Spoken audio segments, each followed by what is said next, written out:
Hello everybody, this is Qualis back with another video. Sorry for breathing really loud in my other video. I kind of noticed that when I was looking at it. I'm gonna be putting my phone away from my mouth because I kind of had it close to the mic. But today in this video I'll be telling you the difference in M1 helmets, or if you're trying to sell, or if you're starting to collect or whatnot. Now, let's start with the obvious. If you ever see, I don't know if you can see that. Let it focus. See that? That little cut in the middle of the helmet on the front automatically makes it World War II. Or European clone. But that cut is a good indicator in the front of the helmet that you have a World War II helmet. And I don't know if you notice, the metal, the stainless steel rim, that makes it definitely an older helmet or World War II. Now, the difference is, what gets confusing is that there's more indications. Like, if you see that, you have an older World War II helmet. That's fixed bail. The bails of where the chin strap would go connect to their pressed down to the helmet. Now on this one, you see swivel bails.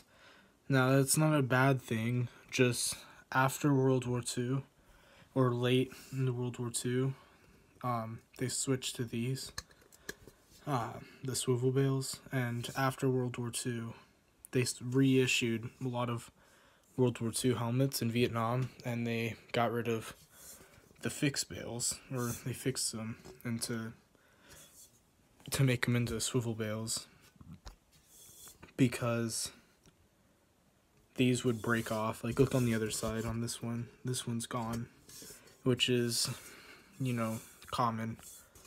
And if you ever find a fixed bail helmet with both the bails on, it's pretty lucky. But yeah, these two World War II indicators, front seam on the rim, and it being stainless steel. Now, that doesn't just mean that,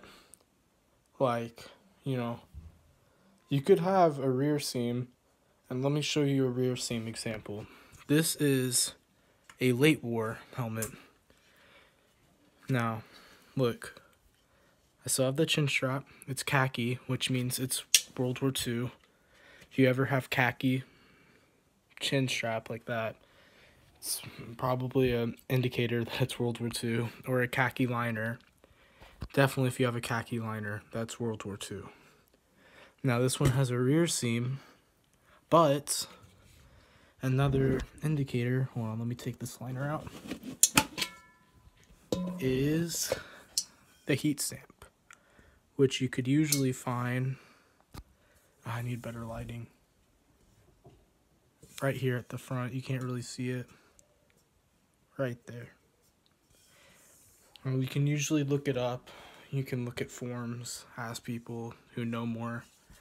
Sadly, I don't know that much, because I'm mostly talk, but sometimes they're back here. I think, let me find, this one has it on the back. I don't know if you can see it. Sometimes they're like right here. It's just depending on what company made the helmet. If it's like an Ingersoll helmet, or a, there's a lot of helmet companies. McCord.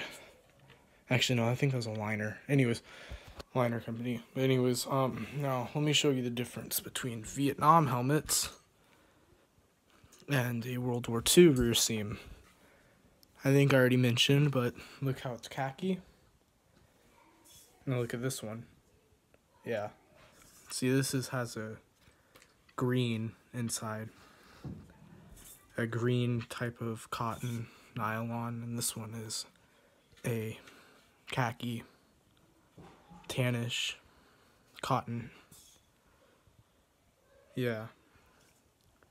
And this one is also a rear seam. So if you ever want to figure out more what you have, look at the liner.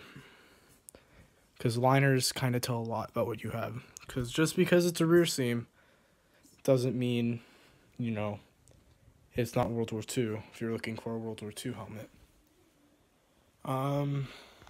Alright, I think that's all I have to say. Sorry for not making a clothing video. I didn't want to go through that and that, but yeah, I'll do that either tomorrow or the next day. See you guys.